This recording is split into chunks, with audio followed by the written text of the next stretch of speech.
नमस्कार। आज हम लोग जानेंगे अयोध्या गैंगरेप केस के बारे में। आज हम लोग जानेंगे कि आखिर मैटर क्या था।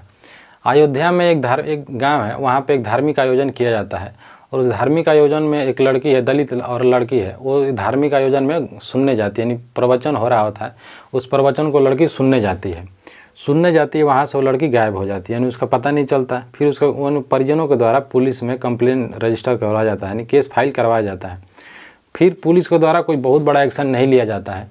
फिर जब सुबह होता है तो उस लड़की का जो शव है नाले में मिलता है, यानी निर्वस्त्र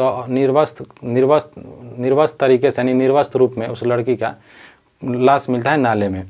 वहाँ पे फिर जब जांच किया जाता है तो पता ये चलता है लड़की मरी हुई मिलती है नाले में। फिर पता चलता है कि उसका दोनों हाथ बंधा हुआ है और हाथ के साथ साथ उसका पैर भी बंधा हुआ है और मरने का कारण है ब्लीडिंग हुआ रहता है, यानी उसके साथ रेप के साथ साथ उसके साथ मतलब दुष्कर्म किया गया है, यानी छेड़छाड़ किया गया है, उसके बॉडी के साथ मारा गया है।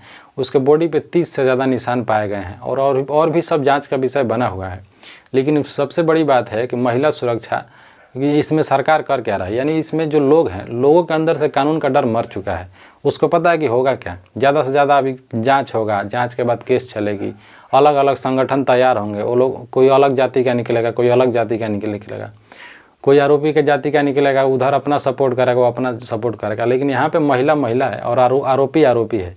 ये सबसे ज़्यादा, यानी इसमें कानूनी लापरवाही देखी जा रही है। यानी उसको पता है कि बहुत बड़ा एक्शन नहीं लिया जाएगा, 2-4 महीना केस चलेगा, उसके बाद सब शांत हो जाएंगे।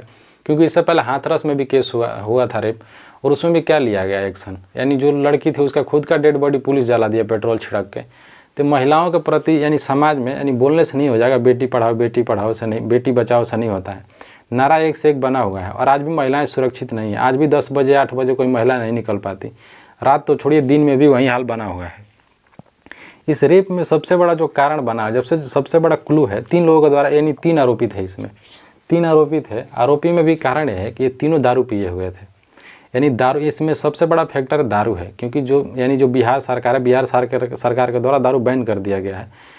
और यूपी सरकार में गड़बड़ी है कि जो सरकार है सबसे ज़्यादा रिवेन्यू इसका आ रहा है दारू से, और दारू में भी महंगी दारू सरकार को बेचना चाहिए। इसमें देसी दारू बिक रहा है और गवर्नमेंट के द्वारा, वो भी बिक रहा है कितना रुपया, 40 रुपया, 50 रुपया, यानी 50 रुपया इतना सस्ता दारू हो गया है।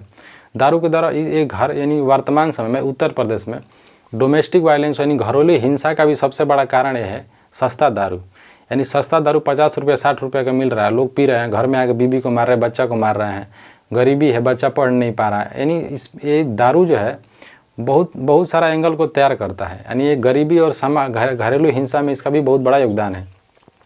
3 आरोपी पकड़े गए हैं, जांच का विषय बना हुआ है।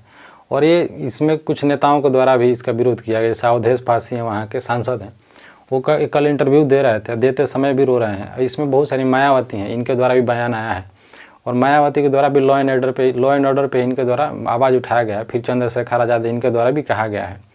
और कहा जाए चाहे ना जाए, लेकिन सरकार जो बनी है, सरकार को ध्यान रखना चाहिए।